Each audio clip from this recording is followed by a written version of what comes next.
It was exactly 10 years ago, during the 1984 Super Bowl, that Apple first introduced the now famous Macintosh computer with the then famous 1984 style Macintosh commercial. Well, during these 10 years, the Mac has established itself as a unique computer, and while only capturing about 15% of the marketplace, it has in many ways set the standards for all of today's personal computing. We'll see what's new on the Macintosh today as we take you to the 10th anniversary MacWorld Expo here in San Francisco on this special edition of the Computer Chronicles.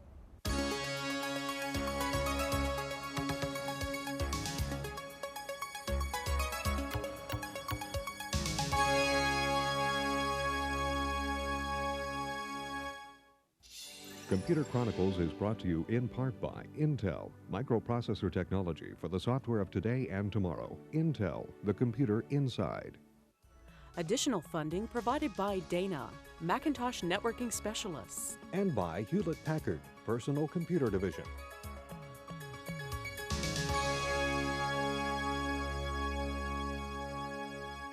Welcome to the Computer Chronicles. I'm Stewart Cheifet here at MacWorld Expo 94 in San Francisco, along with Tim Baharan, President of Creative Strategies. Tim, there are really not a lot of new products, important products being introduced at this MacWorld, yet it's your view this is nevertheless a very important show. Yeah, it's a very important show for a couple reasons. This is a transitionary period for Apple. Apple has had to take the Macintosh and try to convince everybody that it's still a very important platform, and yet at the same time tell everybody that there's a new Macintosh about to come out called the PowerPC.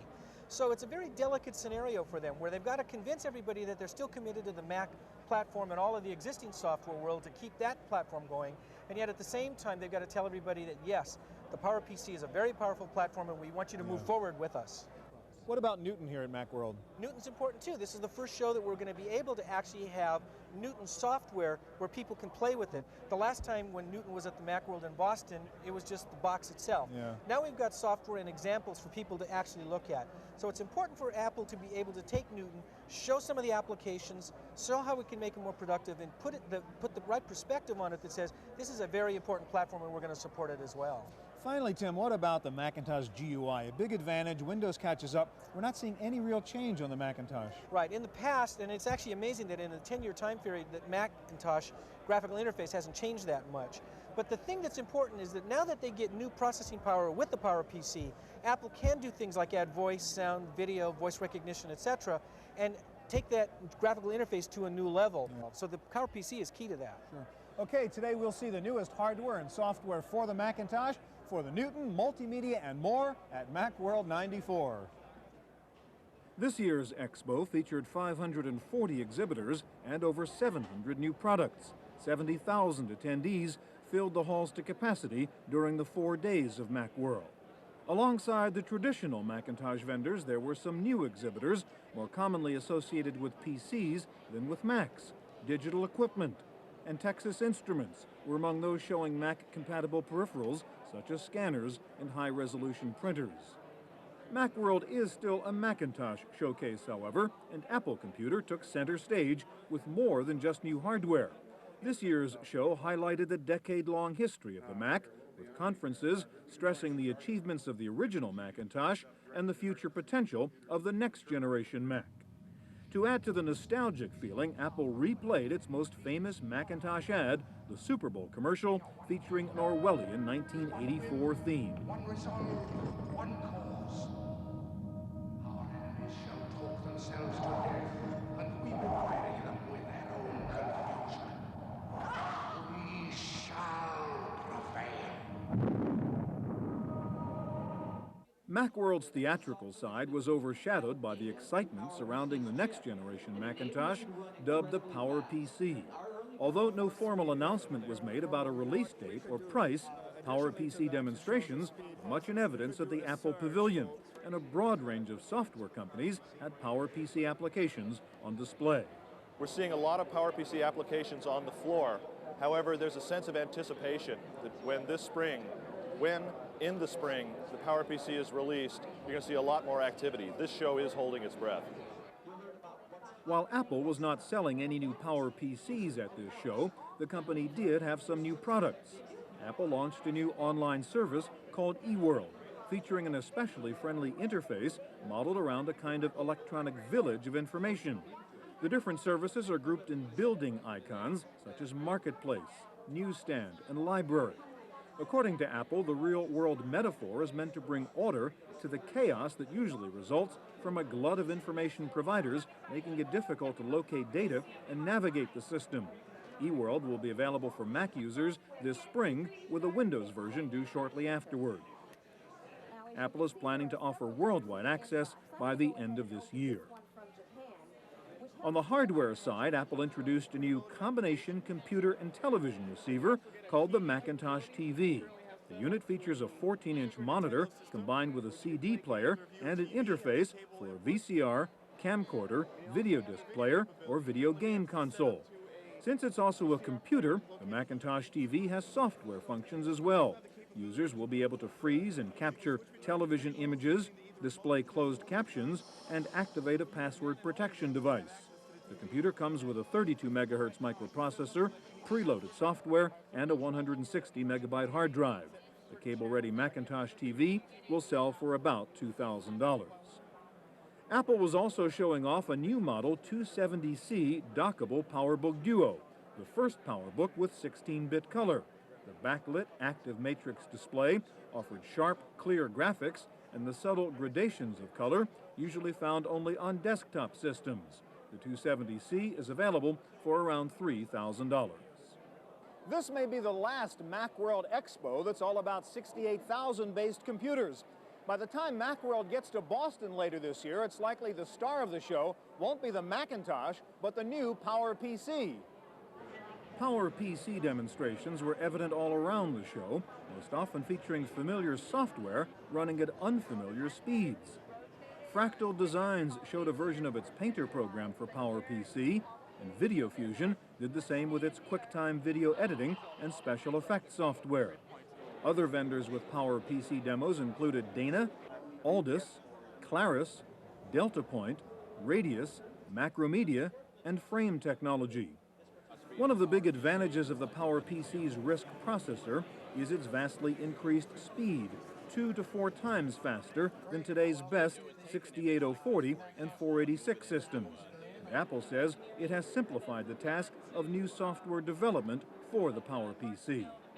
What we've done is we've made it for a developer that their source code for their 68000 and their PowerPC can be identical. So for the developer, he can actually do both versions in parallel. In fact, most developers tell us they'll probably put both versions in the same cardboard box to just simplify the life for everybody. While the promises of PowerPC produced the most tantalizing talk at the show, most Macintosh users had other concerns, usually related to upgrade paths and future software availability. But Apple claims it has no intention of leaving current users out in the cold. There are three major things that we're doing with upgrades. One is we have logic board upgrades for a wide variety of our systems. It's about 10 different systems, and it's basically on a lot of the 040 systems. So products like the Quadra 610, Centra 650, the 2VX, the Quadra 700, 800, 900, 950. We've announced upgrades for all those products. So it covers a lot of products. The other thing that we've done is a low-cost upgrade card, and that card goes into a lot of 040 products. And then lastly, we're working with third parties who also do upgrade cards. According to Apple, at least 60 software developers are working on PowerPC versions of existing products that will run in so-called native mode, meaning they'll take full advantage of the PowerPC processor. In many cases, vendors plan to ship one set of diskettes, including an intelligent installer program that automatically installs the correct software version after determining whether the system is a Mac or a PowerPC. Since the first indications that Apple and IBM were working together on the PowerPC, there was speculation that the chip would eventually power a hybrid machine that could work in both the IBM and Macintosh worlds. But that is not the case. Instead, Mac users will need software emulators to run PC or Windows programs. PowerPC has so much horsepower that we can actually run DOS and Windows applications at very good speeds. So now we can run DOS and Windows at 386 to 486 speeds depending on the software. So that means if you like the Macintosh, you can get our PowerPC Macintosh, but still run your DOS and Windows applications that in some cases maybe don't exist on Macintosh.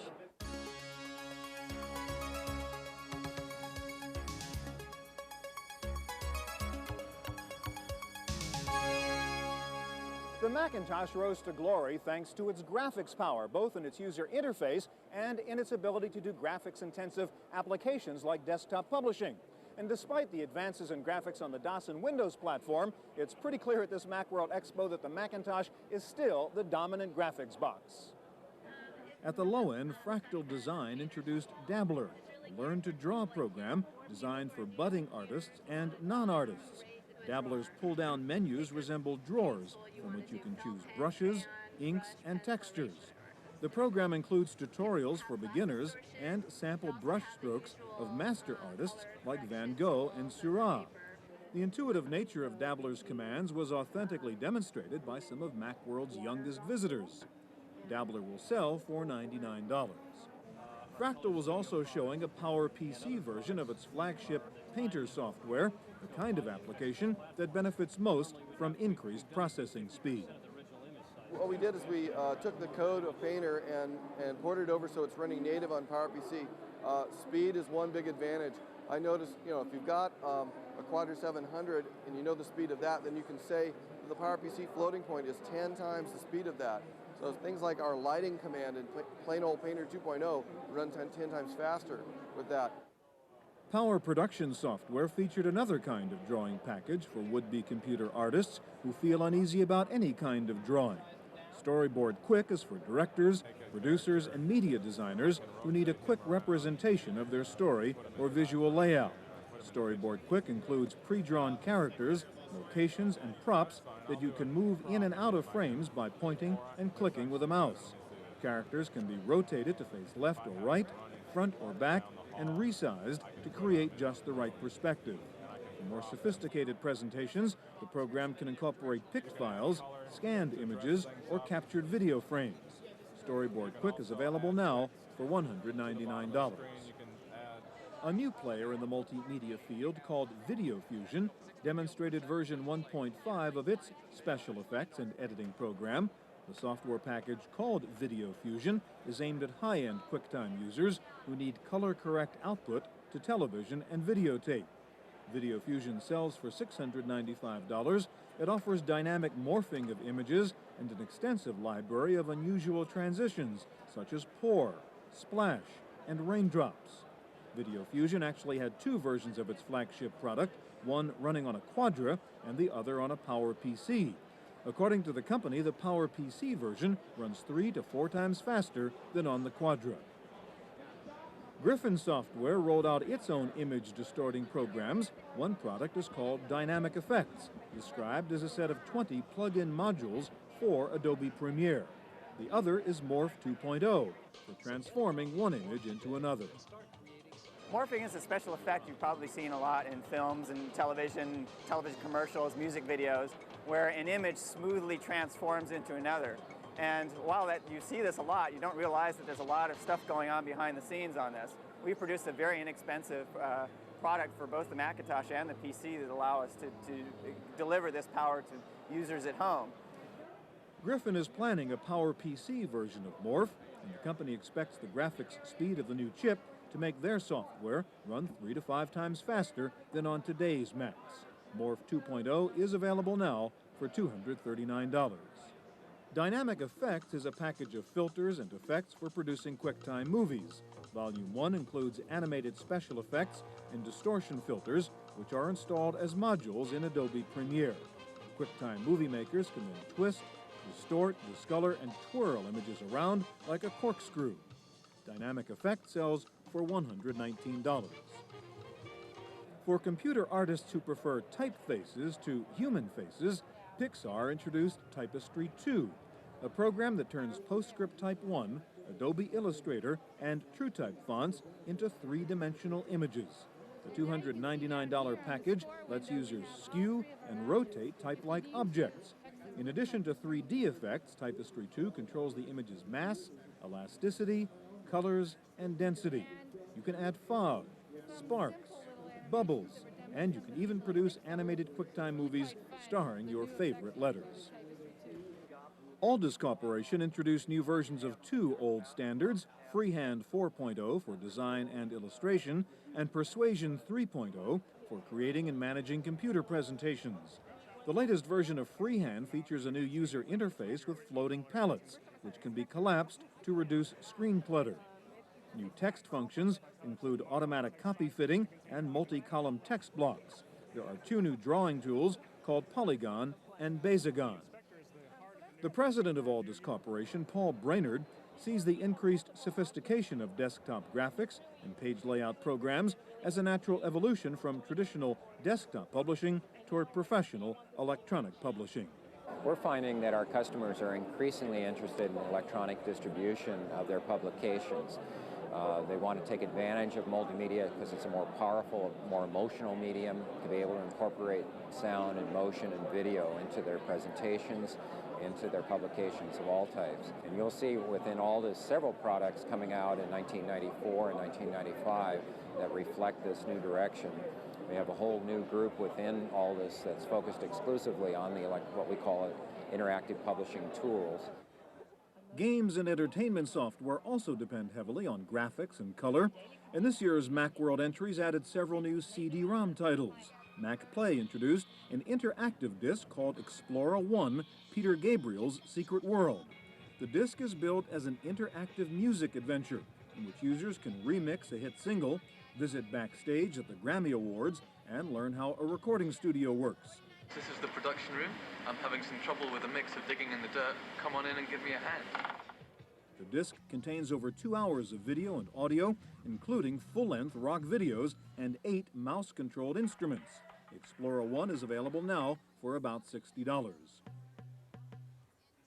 Pop Rocket previewed its new Total Distortion CD-ROM, an adventure game in which the player must pursue a new career as a music video producer while stranded in another dimension called the Plane of Distortion.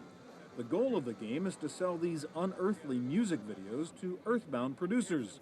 Players willing to submit to this trial can buy the game for $99 beginning in April. For CD-ROM fans more interested in producing their own discs, Eastman Kodak unveiled some new software for creating interactive photo CDs.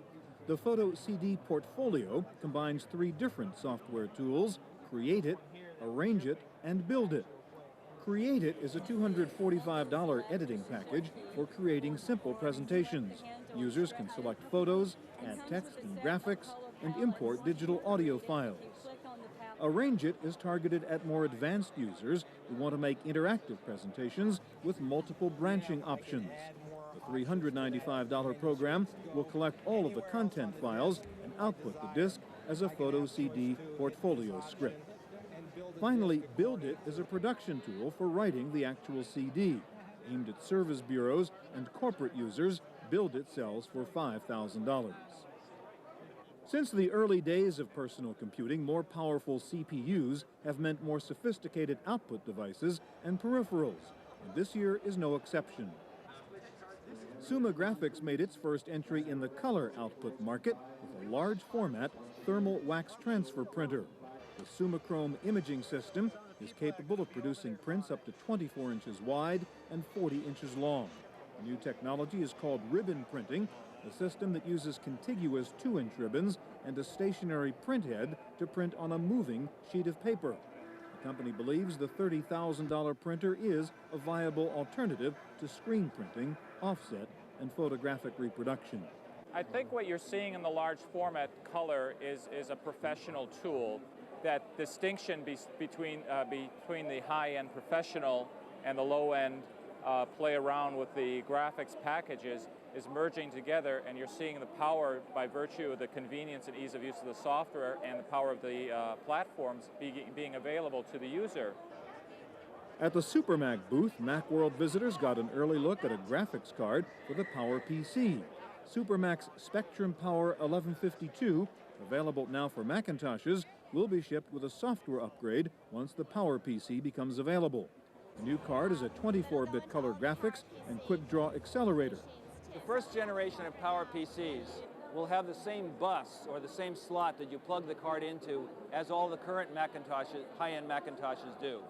So the Spectrum Power 1152 card, this very fast card, is 7 inches long, so it will fit into the PowerPCs, and it will fit by definition into the same bus. Across the hall at the Dana booth, there was less emphasis on color and more on communication, especially wireless communication. Dana's Pocket SCSI Link is a portable Ethernet adapter for PowerBook users. The Pocket adapter comes with a reversible SCSI cable that connects with either a desktop Mac or a PowerBook. The basic Danaport Pocket Link sells for $299.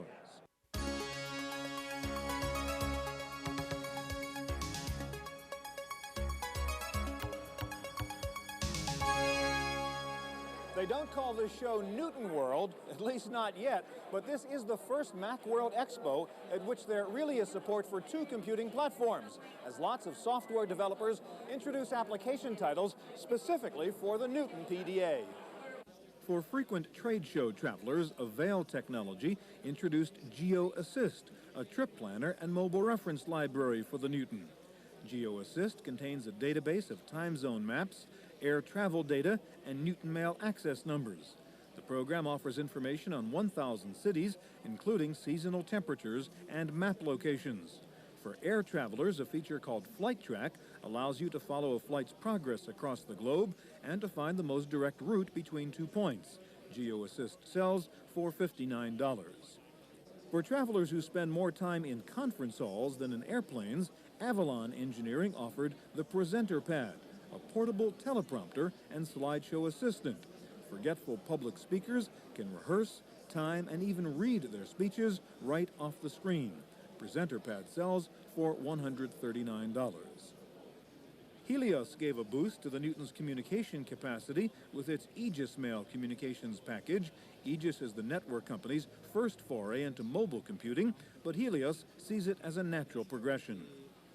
Well, it's actually a logical extension for what we do.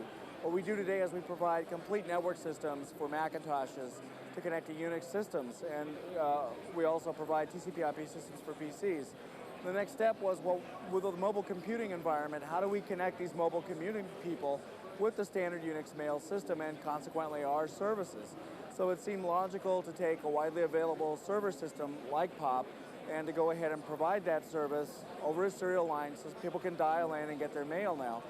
Aegis Mail features a standard interface for any mail system using the generic POP or Post Office Protocol mail server. The package includes up to 6 email addresses and a message query system. Macintosh users obviously love their Macs, but apparently they also love the large selection of applications available for DOS and Windows. So one of the hot items at this Macworld Expo is boards like this one that essentially let you drop a 486 PC into your Macintosh. The Orange PC is a computer on a card that fits into a standard NuBus slot. The card comes with either a 386 or 486 processor, onboard RAM, and an AT bus slot. Orange Micro says that for the first time, Mac users can view full VGA graphics on any Mac monitor. Orange PC cards start at $1,100 and are shipping now. The other way to run DOS and Windows on your Mac is through software emulators, and Insignia Solutions had some new solutions using that approach. For future PowerPC users, Insignia demonstrated Soft Windows for running DOS and Windows applications off the PowerPC's RISC chip. Insignia says that users can run Mac, DOS, and Windows applications side by side, switching from one to the other by clicking in the chosen window. The software approach to hardware shortcomings was also the theme at Connectix, where Mac users lined up to buy RAM Doubler, a $99 software utility that doubles your computer's available memory. RAM Doubler is a system extension, so no controls or new configurations are needed. RAM Doubler uses a virtual memory manager to make use of reserved but otherwise unused memory locations. 4 days spent marching through the Macworld Expo is a test of stamina and patience for even the hardiest computer enthusiast. So to relieve trade show fatigue for attendees who have had enough of crowded aisles, pushy vendors, and noisy demos, an Australian company called Expand introduced a virtual computer trade show on a CD-ROM. The Expand Expo is an electronic Macintosh trade show on CD, complete with virtual aisles, exhibition booths, and product demos. The Expand Expo CD is free of charge to shoppers, but virtual exhibitors pay $2,500 per calendar quarter to exhibit. The exhibitor's fee is actual, not virtual. That's our look at San Francisco's 1994 MacWorld Expo. For the Computer Chronicles, I'm Stewart Cheifet. Computer Chronicles is brought to you in part by Intel, microprocessor technology for the software of today and tomorrow. Intel, the computer inside. Additional funding provided by Dana, Macintosh networking specialists. And by Hewlett-Packard, Personal Computer Division. Video cassette copies of this program are available. Computer Chronicles also publishes a companion newsletter containing details on products demonstrated and information on program topics. To order a video cassette or a newsletter, call 1-800-799-4949 or write Computer Chronicles. Please specify program subject for tapes. All orders include a free software program for auditing software use and information on the definitive guide to keeping your organization's software legal.